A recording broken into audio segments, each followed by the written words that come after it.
back 2 years as the team you took your first start against. So can you take us back to 2 years ago? Where were you when you were told, hey, you're going to be getting the start?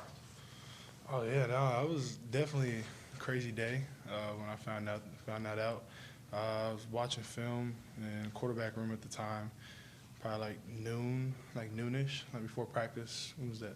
Thursday? I found out Thursday. Was that Thursday, Ross? Which one? When Trevor got COVID. That was a Thursday. Yeah, Thursday. So yeah, Thursday. I was just watching film and Coach Sweeney came in and talked to me, told me that Trevor was out with COVID, and I had no clue until I found that out. And then he just told me I was going to start. So it was crazy. It was definitely a surreal moment. I had no clue, but it was cool. It was a cool start for my first start. What did it mean for you as a young guy getting that first start to go so well? It meant a lot. I mean, going into the game, I felt like I prepared well to be able to know, like even before I knew I was gonna be the starter. I feel like I prepared, like every day I was going to be the starter. Whenever my chance happened, I was gonna be able to take full advantage of it, and to go out there in the game and play well and be able to win my first game. It felt good, it just felt satisfying to know that all the hard work I put in, even knowing if I didn't know if I was gonna play or not for that game, I knew that it ended up going good. So it was good. Can you describe how much you've grown from that day to now? Grown a lot, man. I think a lot. Definitely physically, mentally. I think I'm definitely a different person from when I was 2 years ago.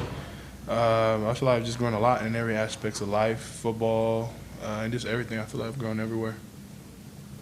DJ, any danger that this team does not stay as focused as it's been after two of the biggest games of the season? Shoot, I don't think so. I think just the mindset that we have on this team is that each and every week is the biggest game. It doesn't matter who we play. The main thing for us is to be able to get better. Each and every week to get better. We have a lot of stuff to grow from last week. We did a lot of good things, and we want to be able to come out each and every week and just continue to get better. And I feel like that's our main goal on offense and defense, special teams, that it doesn't really matter who we play. We always want to play our best game, whoever the opponent is, and that's how we just treat every week like that. It must have been really good to see the defense dominating the way it did and the way it has in the past. And that must say to you, wow, we can really go places as a team. Yeah, no, I wasn't surprised at all the way the defense played. I mean, I see it every day in practice, seeing it through the summer, through the fall, through the first couple games. Even against Wake, they made plays when it mattered, and this against NC State, they did an unbelievable job by keeping them out the end zone, by making stops and making plays, sacks, tips, interceptions, turnovers, and did an unbelievable job. Are you a fan of playing in night games? So you guys have, I guess, two more coming up after this with Florida State being 7:30 now. Yeah, no, I just found that out. I mean, for me, it don't matter. I like night. I like 12 o'clock, 3 o'clock. I mean, every single game is an opportunity to be able to go out there and play, man. For me, it doesn't matter if it's in the morning or at night, if it was at 8 a.m. or if it's at 12 o'clock at night. I mean, I'm just happy to be able to play a game of football. I guess just going back to last year, I mean, Coach Sweeney was saying it felt like you guys had to manufacture things to be able to score points now. Yeah. We're back to scoring 40 points per game. I mean, how much more confident do you feel like the entire offense is, and are you guys just having more fun out there? Yeah, no, I think definitely having a lot of fun out there. I mean, you probably can see by the way we play.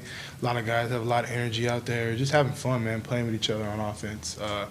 We just keep growing each and every game. There's a lot of room for improvement still, but we're doing a lot of great things on offense. And like you said, man, we're just out there just playing. We're not out there manufacturing points. We're just going out there and having fun. Definitely could put up a lot more points, and I feel like we definitely will as the season goes on, and we'll continue to keep getting better. So it's exciting, man, real exciting. DJ, where do you think the room for improvement is? I think, at least from this game, I know we got to be able to finish more in the red zone with touchdowns. That was a big thing. We finished with a couple field goals. Good thing we have a great kicker with BT. Makes all the field goals, but a lot of those times, we as an offense, I know everyone on offense, we want to score touchdowns. So I think that's one thing we could really work on is finishing in the red zone by just finishing with touchdowns instead of field goals. Get down there. On Saturday, I mean, how big of a boost was that just in the second half when defense kind of shut them down and in the first drive, and you guys got the football back immediately and were able to go down the field. I mean, how big of a boost was that just for you guys confidence-wise? Man, it was great. I mean, defense coming out there, it just sets the tone. By them getting a stop, gets us going. Like, man, defense got to stop. Like, hey, let's go put some points up. Let's go reward those guys. So that's kind of how it gets us going. And it's like they get a stop coming out the half, big stop, I think it was 3 and out. And it just kind of just ignites everyone in the stadium, also on the offense, just be able to go out there and just score points. Can you sense that defenses are playing you differently this year now that, you know, the passing attack has become more successful than last year? I guess a little bit, but I feel like each and every defense, I feel like they have their own scheme. Defense coordinators have their own scheme, so they play the defense. They play their defense to what their strengths are, especially on their team, personnel-wise. But I feel like, yeah, definitely a little bit more. But I feel like just each and every defense, they've done what they've shown on film. The defense coordinators, they have tendencies and stuff like that. They run their own defense, and they kind of do it to what their personnel is. DJ, what do you remember about the BC defense the last 2 years? 2 years ago, for a half, they kind of had you guys on your heels a little bit, and then last year throughout, it was a tight game. Yeah, no, I think the one biggest thing that I know about Boston College with their defense, especially their head coach, is they're a super physical defense.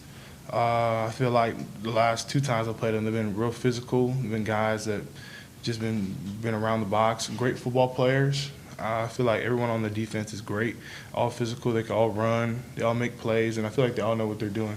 They all a lot of veterans on this defensive group. And I feel like that stands out on the film.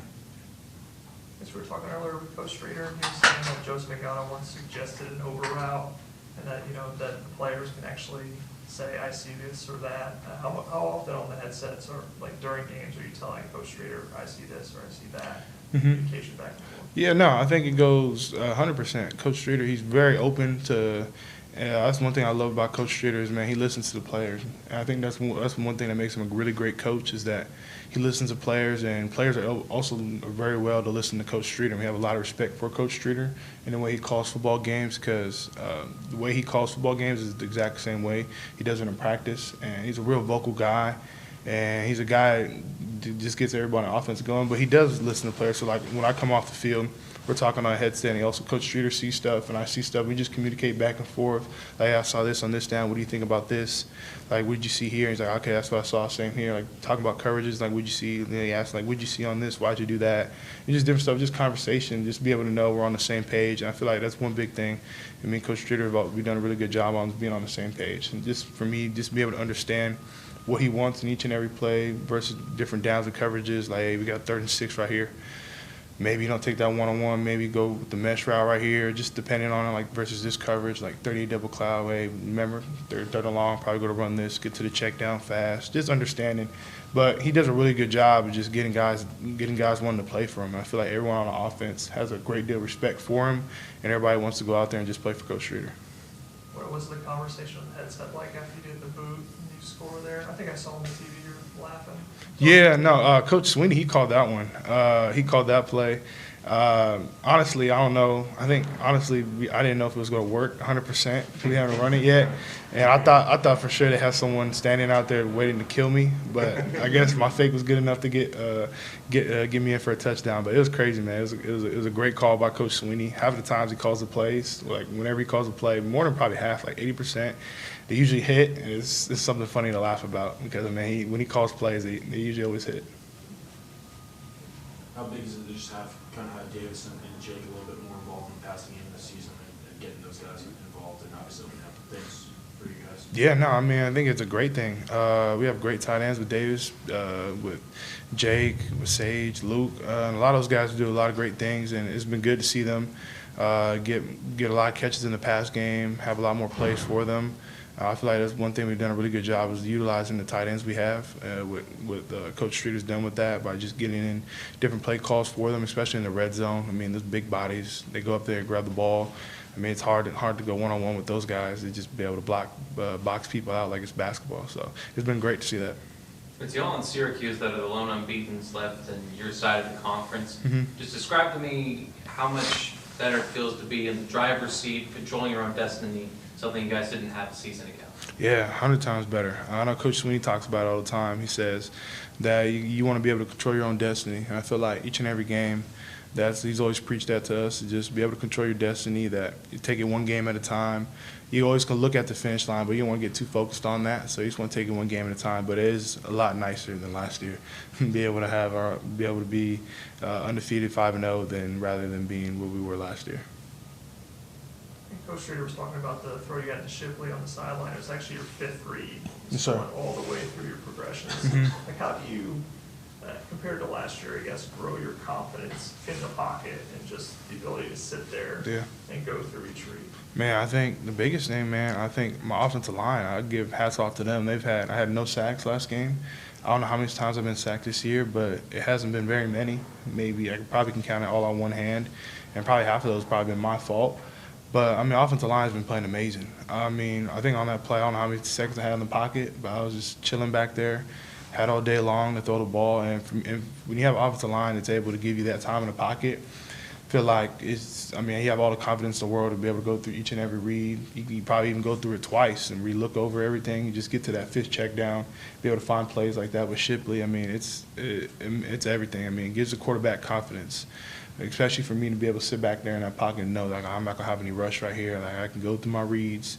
I can be calm in the pocket, stand still, and just go through everything. Yeah, obviously, Jordan, like, you have a lot of trust in him because he's a veteran. But Blake, man. On that right side, like, how much have you developed that confidence over the past few weeks? Man, Blake, man, he's been playing each and every game. He gets better. And we've seen in fall camp just the way how strong he is and how, for a freshman, how well he does, pass protection, run protection, how smart of an offensive lineman he is. I mean, he is a very big guy out there for being a true freshman, and he's just been killing it, man. I'm super proud of Blake and just the way he's been stepping up and answering to the challenge each and every week. Coach Sweeney's always been challenging him to get better each and every week, and he's done that. And he's done a really good job of just playing with confidence each and every play. He goes out there, he doesn't talk very much, especially off the field, but on the field, man, he's an animal out there. He's a dog. Any questions for DJ from Zoom? Hey, DJ, it's Trevor Gross from CUTigers.com. Just curious, the fan support has obviously skyrocketed for you in the last couple weeks, and you took criticism last season really well, but just wondering if it's much different for you walking around campus, going to class. You've been getting a lot more pats on the back this season.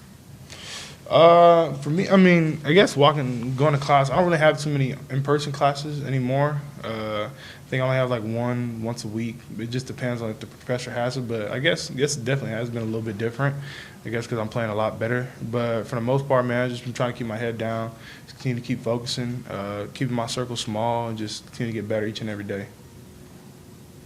Thanks, DJ. Yes, sir. Thank you. Anyone else for DJ? Is that on purpose? Do you just like online classes, or is it? Well, I mean, I graduated in December, so I don't have that many classes left. I think I only have maybe 12 credits left. So, I mean, a lot of classes are online right now, so a lot of my classes are online. I think I had like one in-person class, and it's usually Tuesdays and Thursdays, but the last couple of weeks hasn't been in person. We've been working on a project and stuff like that, but for the most part, I don't really have too many in-person classes. So it is nice for me. I like online. I can just sit at the facility, watch film all day, and just chill. How many hours of film do you feel like is an adequate amount of hours for you to watch? Shoot, I don't think there is enough. I feel like you always watch. I feel like each and every time you watch film, you can always see something new. And I feel like that's like for everybody. I feel like it's not like a certain amount of hours you have to watch to be comfortable. For everybody, it's different. I feel like, but for me, I feel like there's not enough time. I feel like you can just watch film forever and just continue to just keep learning and just keep getting better. On average, how many hours a week do you think you spend watching film? I don't know. I mean, at least 24. At least 24 hours. Probably 24. I mean, from a span of Sunday to Saturday. Yeah, at least 24. I mean, probably a little bit more than that. Just depends. So there's no binge watching Game of Thrones or anything like that? Nah, not really, not too much. I haven't really been able to watch TV that much. I know every time I go home, like, dang, it's late. I don't really have too much. I usually watch YouTube. I like watching YouTube. I like watching like game highlights, like from different colleges and like NFL games, like. Because you don't have a lot of time to watch like the NFL games, so I just get like the highlights. Usually watching like on NFL, like on the YouTube channel, and just watch the NFL games. Is there any particular team or player you're watching a lot on YouTube? I mean, I watch everybody. Like today I watched Jaguars. Who the Jaguars play? The Jaguars, Eagles. I watched that game. I watched the Seahawks, Lions game. 'Cause I know my brother's telling me, he said he has a fantasy team. He said the Jamal, what's the running back for the Lions now? Jamal Murray? Jamal Williams, yeah. He said he's his running back for the fantasy team. He said he killed it. So I wanted to watch how well he played. And he did. He had a great game. He had 2 touchdowns. But I watch everybody. Try to just watch. I love watching football. So I just wanted to get caught up and just see how the NFL went. Is there a certain quarterback that you watch in your NFL you try to model your game after, anything like that? I don't think there's anyone in particular, but I feel like I watch a lot of quarterbacks. There's a lot of quarterbacks in the NFL that are great, and I feel like there's a lot of them that do different things. And I feel like that's one big thing with the NFL, man. There's a lot of quarterbacks that do different stuff. You have a lot of great quarterbacks on their own, and a lot of guys can throw the ball. Everyone in the NFL can throw the ball. Everybody can run now.